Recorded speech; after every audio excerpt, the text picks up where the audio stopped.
After a demonstration by the pro-gun group Open Carry Texas, Chipotle's restaurants have asked its customers to leave the guns outside and out of sight.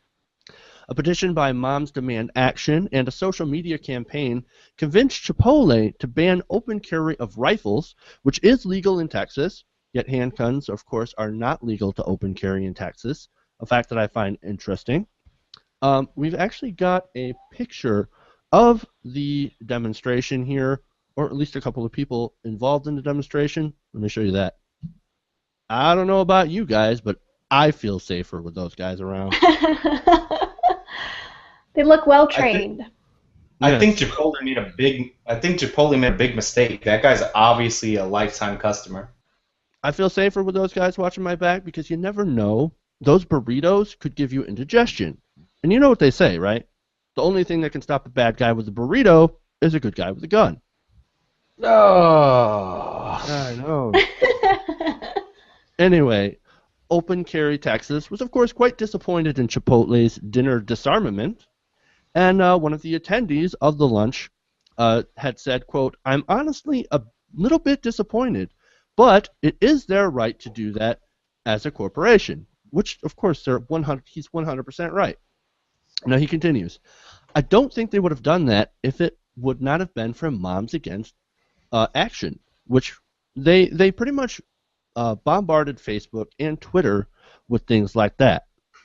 Now he also noted, and I was reading that verbatim, by the way, so if it sounded a little off, that's because I'm directly quoting the guy. He also noted, of course, that the staff were friendly and welcoming. You know, like every server is trained to be. He also says, quote, "We got there and nobody gave us any strange looks or asked us why we were there." Now, I have a couple of thoughts on that. One, you don't really go into a Chipotle's unless you plan on eating. Two, you don't ask a heavily armed group of men what they're doing. You shut the fuck up, you eat your taquito, and hope that none of them shoot you. Now, the conservative website, The Daily Caller, had its own opinions, writing that, quote, "If some lunatic sees this news and decides that Chipotle is a nice, safe place to shoot a bunch of people without anybody shooting back, let's all be sure to congratulate Moms Demand Action, because as everybody knows, guns make people less safe, except in certain places, for some reason." And of course, on this article, they show a picture of the White House, because we all know that every American gets at least 30 death threats a day, just like Barack Obama. What do you guys think? Oh, please, please, please let me get in first, because we all know this is my bread. Jordan, go ahead and show off your open carry. Well, first off, Arkansas is only questionably an open carry state, and I don't believe in open carry anyway, because the whole purpose, we've talked about this on the show, the whole purpose of concealed carry is that you don't know who's carrying a gun, and therefore it deters crime, because you never know who can stop you. Open carry says, I'm the target, take me out first, and then you get another gun to shoot people with. So the open carry is just stupid. I don't know why people fight for it. That said, I want to talk about some of the things that news media outlets have been quoted and point out the absurdity of this here. So I've got my 50 Beowulf AR-15. It's AR-15 lower chambered and 50 caliber Beowulf. And one of the things here is that Chipotle said, hey, don't carry your loaded guns into our store. We're fine with you carrying the guns. Don't carry loaded guns in, And one of the members was quoted as saying, no names given, but there were a few AR-15s there. The rifles were loaded. There's no reason to carry an unloaded weapon. It wouldn't do any good. So I want to point out, this weapon now is unloaded. This weapon's loaded now. If you're in a situation where you don't have enough time to do that, to where this doesn't do you any good, then you're not in a situation where having a gun is going to help you in the first place, because it's already too late. It's just plain stupidity. It's not looking at statistics and knowing that more people get shot with accidental discharges because they're carrying around in the pipe instead of practicing gun safety and operating off these hypothetical situations. And I know I'm beating a dead horse. We've talked about this multiple times. But I just got to point it out to my fellow gun owners there. If you can't operate the gun safely or carry the weapon safely, then the weapon's not going to help you, period. Then the other things I want to kind of point out here, the daily caller thing about you hear that, you see this all the time. I probably see it more than you guys do because I kind of run in gun circles. But the whole, oh well, the president's surrounded by men who carry guns. Yeah, all right, fine. You know what? Let's go. Let's meet those people where they're at. Let's agree with their logic. So from now on, to carry a gun, you should have to go through everything you have to go through to be a Secret Service agent. That means years of training, most rigorous background checks known to man. The government knows exactly who you are and where you are at all times. That's really the standard you want to compare your gun ownership to? I don't think so. So shut up and quit making that stupid comparison. That Daily Caller article is abhorrent. That is to say, it's a Daily Caller article because it goes from saying, hey, we disagree about what role guns play in society and whether or not an armed populace is a good thing, which is a perfectly intellectual conversation to have. You guys know I probably disagree with most of you on that, except for Jeff.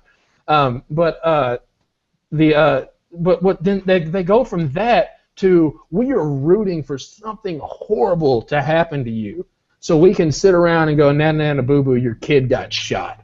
And we've seen it time and time again. Again, this has been a bad show for Arkansas. After last week we had such a great Arkansas show, but there was an Arkansas state senator during the Boston bombing, like while people were locked in their homes and Boston was locked down, tweeted out, "Man, I bet all those liberals in Boston who are cowering in their homes right now wish they had an AR-15." And it's just like, you son of a, like that's what these people, where they're coming from. I do want to point out there is some hope in this story.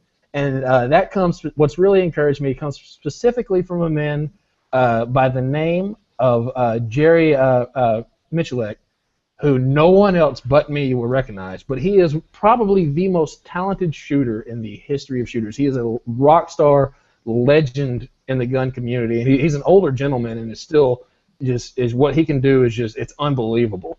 But on his Facebook, he posted this same picture that we showed with the quote, if anybody gets the idea to open carry at a business who has decided to take a neutral stance, please don't. It just makes all of us look bad and gives fuel to gun grabbers. That's a completely reasonable thing to say from someone who makes his living in the gun industry. Like, he is the poster child for the gun industry, and he comes out and says, you know what, guys, maybe this is a bad idea. And I commented and said, Jerry, thank you so much for preaching common sense and not spewing vitriol. And that comment got quite a few likes from his crowd. So there is some hope in this. I think the gun community, at least, some of us are starting to realize, all right, maybe we've gone too far, and backing down from those idiotic positions. Okay, so I just want to point out that you do have enough time to put that clip in the magazine, especially when you have that big guy there as the human shield for the first shots fired. But this story is actually a great example of private property rights and not gun rights for whatever random reason, or not for a random reason, because these guys came in, nobody got hurt, thank God. They ordered their burritos, a lot of burritos, and then they left, and then Chipotle changed their policy. They were like, look, we don't want to hate on your guns or whatever, but we just don't want it in our store. And that is the basis of private property rights. You should be able to decide who comes in and goes out of your store. And it's like if you have the right to protest, if you're a gun owner and you're against this, just think about it like this. You have the right to protest, but if you protest in my living room, I'm going to hit you over the head with something and throw your ass out. Your Second Amendment right doesn't undo Chipotle's right to not have you in the store with a giant gun. And to Jeff's point, the reason certain states have larger weapons as open carry and not pistols is because pistols are concealable and larger weapons are less concealable, if not impossible to conceal. So that's probably the reason for that discrepancy. And my final point is about Mayor Bloomberg's group. Can we just call it Mayor Bloomberg's group? Because it's not Mothers Demand Action. I hate when any group on any side uses family, mothers, or whatever when it's just one rich guy promoting his own agenda. Okay, here comes kind of the person from outside the American bubble. First of all, those two men in the picture, they just represent the pure, just the cultural cancer that is kind of the notion that you're able to just take your gun everywhere in America. It's just a sickness, the gun culture in America. It it amazes everyone outside of America that two men can just walk into a fast food restaurant just brandishing their guns. It's just ludicrous. It does not amaze people in Switzerland. They just have their guns at home. They don't walk around carrying them everywhere. They don't go Unless shopping there's with a shooting festival, then they can bring it with them wherever they want. But Well, that's called a shooting festival. Yeah, precisely. And then the second point kind of goes on to what Sean said. You know, most of the kind of the right wing, the gun lobby, they're saying, oh, businesses, they should be allowed to do what they want, free market. If they don't want to pay minimum wage, they should be allowed to do that. As soon as a business decides to say, actually, we'd rather not you walk into our store and brandishing your weapons, where you could just start a shootout at any moment if somebody scares you a bit. Oh no, how can a business do that? That's trampling our Second Amendment rights. They just pick and choose whatever they want to believe in, the Constitution or their economic policy. It's ludicrous. And then my final point is that there's so many people on the right wing, Tea Party darling Joe Walsh, he said it on Twitter, they can ask, doesn't mean you have to comply.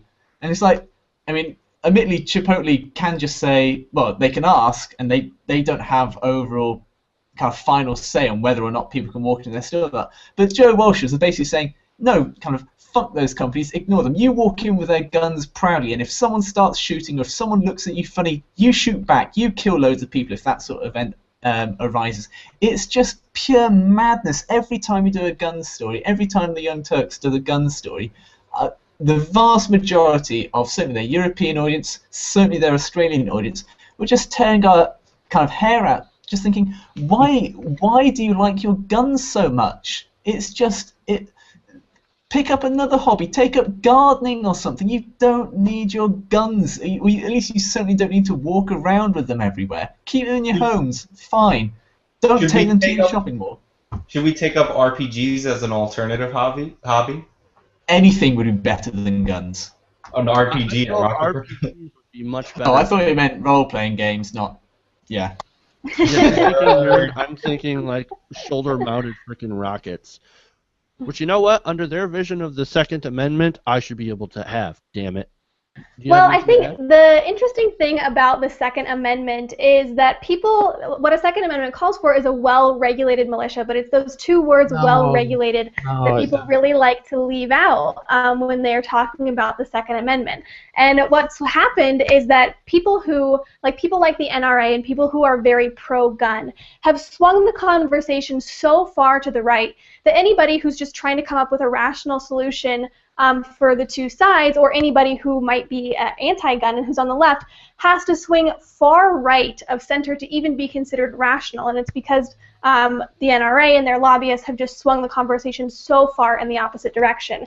And this argument that people are using in the case of Chipotle and that people like to say is that the only way to stop a bad guy with a gun is a good guy with a gun. That argument has been disproven time and time again. Specifically, I think it was late last year, Mother Jones ran a really great investigation of the, I think, 62 mass shootings that happened over the last 30 years. They came up with a ton of really important findings from that, but one of those findings is that not a single one of those mass shootings was prevented by a good person with a gun, even in areas where concealed carry was allowed, even in areas where you were allowed to have a gun. So that argument is just it's basically a lie that's just perpetuated by the NRA in an attempt to sell gun sales, and it's working. But just on a little bit of an interesting personal note, I live in Colorado right now, which is a very conservative state in many areas. It does kind of tend to be a swing state, but there are some areas of Colorado that are very staunchly conservative, and the Chipotle that's near me has had a sign on it saying no guns allowed on the premises for months, for well before this incident ever came to light, and I always thought that was a little bit interesting, specifically in light of this most recent kind of thing that's going on. I think a lot of this is, the conversation being dragged to the right by the NRA and by extension the gun lobby is because I think, and I've said this before, the NRA has won and they've run out of ideas. They have control of the conversation. This is why we can't even talk about gun control, which, by the way, gun control doesn't mean we're going to ban your guns, we're going to grab them all and throw them in a fire or run over them with that steamroller, as that meme loves to point out on Facebook. That's not what gun control is about. Gun control is about, background checks and tighter requirements for being able to own and operate weapons in places where you can, legally carry them. It's really all about safety. And back to the point of where the NRA has won. They've ran out of ideas. Nobody's challenging them on any of the crazy stuff that they do. So they have to sort of make up crazy sort of things in order to keep scaring people, so that the gun manufacturers can continue to sell guns. And that's really what it comes down to: is how many guns can we sell? How do we make people scared enough to sell them? And that's sort of what you see the rhetoric on, like, the Daily Caller saying, oh, well, guns, like, obviously more guns will make you more safe, so you need to buy more guns. That's all about selling guns. Yeah, it really does come down to money at the expense of safety and at the expense of hundreds of lives, as we've seen over the course of the last 30 years with these mass shootings. And with the NRA, too, what you were saying about what we were talking about them, like, dragging that conversation so far to the right, is that even people who would normally be seen as pro-gun spokespeople are even getting thrown under the bus by the NRA. I believe it was early this year, it was one of the editors of Guns and Ammo magazine wrote a piece talking about, emphasizing that, about how the Second Amendment calls for a well-regulated militia. And he got thrown under the bus so hard that he was fired the very next day, even though it was a very rational argument, not at all anti-gun, just pro-background check, pro-responsibility, in many ways pro-gun, but because that conversation has been swung so far, his points of view were not even tolerated. He was fired immediately the next day. I've got to jump in here because Lisa's right and wrong, and the problem is she doesn't know she's wrong. But she's wrong in the sense that she's doing exactly what she's right about. Whenever liberals make this argument, and we do it, we come from a good place. That's, in my opinion, what's always set us apart. Like, whenever right-wingers make up stuff in the gun control debate, and whenever left-wingers make up stuff in the gun control debate, I'm always so much more lenient with the left because we're coming from the position of stopping gun violence. And so I feel like even though we may get the facts wrong sometimes, we've got good hearts about it. We're not trying to sell guns. But every time we make that the Second Amendment is about a well-regulated militia argument, we are buying into the narrative that the right wing has set in this country. And what I mean by that is, and we're losing on two issues when we do that. What the Second Amendment is not about having a well-regulated militia or owning guns to be part of a well-regulated militia. It's about having an armed populace so that if you need a well-regulated militia, you can form one out of the populace. And the reason why we needed that was because before World War II, we did not have a standing army in this country, at least in the sense that we're familiar with today. And then with World War II and the advent of the military-industrial complex and a standing army even during times of peace, there's a vacuum. And the way that vacuum was filled was by modifying the Second Amendment then to be more about personal defense and your right to blow a hole in another human being instead of your right to be armed to defend against enemies domestic and abroad. And so whenever we make that argument that the Second Amendment is about being part of a militia, what we're doing is we're perpetuating the military-industrial complex, and we're buying into the narrative that we didn't set. And like I say, we're doing it. We're coming from a good place, but I don't know that we think about it. And again, I know Stephen gets tired of me saying this, but that's exactly what Switzerland does. Switzerland doesn't have a huge standing army, and they don't get invaded all the time because they've got an armed populace that can be militarized if it needs to be, but they don't have crazy gun nuts because they've stuck true to that concept. That we own guns for this reason. This is our right to defend our country. I don't have a right to shoot you because I don't like the way you looked at me, which is kind of how it's gone in America. All right, so let's let Lisa get the final point, the closing thoughts on this, and then we'll move on. Lisa? Yeah, well, I think that this is a great move on Chipotle's part. We've also seen a couple companies like Starbucks and Jack in the Box in the wake of this also announced that they would do the same thing, prohibit guns on their property. And I think that it's really all about creating a culture in which we are going to let people have their Second Amendment rights, but only in a way that's responsible, only in a way that's safe, and only in only in areas where it's appropriate. And so I think that this move has really been a great step in that direction, and will hopefully, once we start to create a stronger culture, will start to lead to new developments like stronger background checks and stuff like that.